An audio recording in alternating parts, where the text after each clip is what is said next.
রাজধানীতে এসে নতুন জীবন শুরু। আমরা নিজেই বাজার করতেছি, নিজেই রান্না করতেছি, নিজেই খেতেছি। তো বিষয়টা আপনাদের মাঝে শেয়ার করা যাক।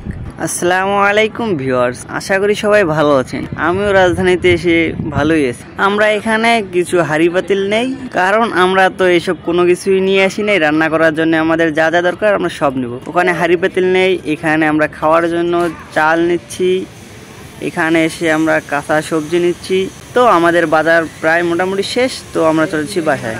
তো বাজার করার পর এই যে চাল উঠাই দিলাম চুলার মধ্যে। তো চাল উঠানোর পর তো কাজ বেশি একটা থাকে না, চাল 10-15 মিনিটের মধ্যে আপনা আপনি হয়।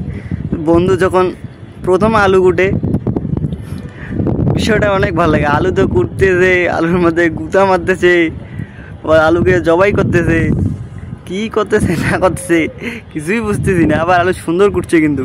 তো গাইস, এই যে মিস্টার আরমান আলী কি পেঁয়াজ কুটতেছে আর আলু, আর আমি এই যে এখানে আলু আর শুকনা গোস্ত পরিষ্কার করিয়া রান্না করে দেবো। বর্তমানে এখানে ভাত রান্না করতেছি। তো প্রথমবার এক্সপিরিয়েন্সটা সেই লাগতেছে আর মজাও লাগতেছে, অসাধারণ। তো জাতির উদ্দেশ্যে এটা বলেন। না কিছু এই সময় বলা যাবে না। আচ্ছা, আমাদের তরকারি রান্না করার জন্য যা যা প্রয়োজন আমরা সব কিছু প্রয়োজনীয় নিয়ে আমি রান্না চালিতাম। তো রান্না মোটামুটি শেষের দিকে। সো গাইস, রান্নাটা হেভি হয়েছে। রান্নার প্রায় শেষের দিকে একটু মশলা দিতে হবে।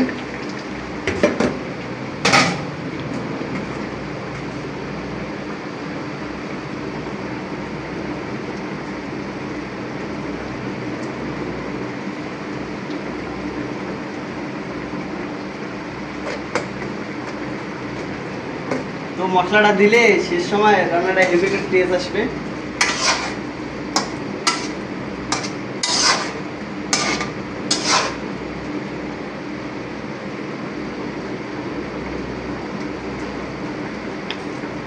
সেই ওটা হচ্ছে আমাদের গোস্তের তরকারি, আর এটা হচ্ছে ভাত রান্না হয়ে গেছে।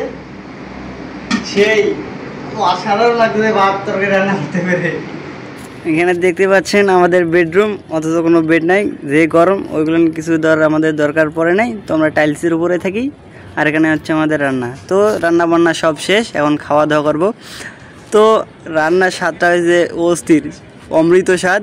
এছাড়াও আমরা মাঝে মাঝে অনেক কিছু রান্না করি। তো বন্ধু একটু ব্লগ করে। গাইজ, আপনারা দেখতে পাচ্ছেন আমার বন্ধু প্রথম ঢাকা এসে ব্যাচেলার হিসেবে পাক করছে। দেখা যাক কি পাক করছে। বন্ধু, আপনি কি পাক করছেন? গরুর গোস্ত দিয়ে মিষ্টি কুমড়া। গরুর গোস্ত দিয়ে মিষ্টি কুমড়া। তা আমি তো দেখতেছি আপনার পাক মোটামুটি সুন্দর হয়েছে। হ্যাঁ, তা আমি কি একটু খেতে পারি? একটু টেস্ট করে দেখতে পারি? সেই অমৃত। বন্ধু, আপনাকে কি বলে ধন্যবাদ দিব আমি বুঝতে পারছি না।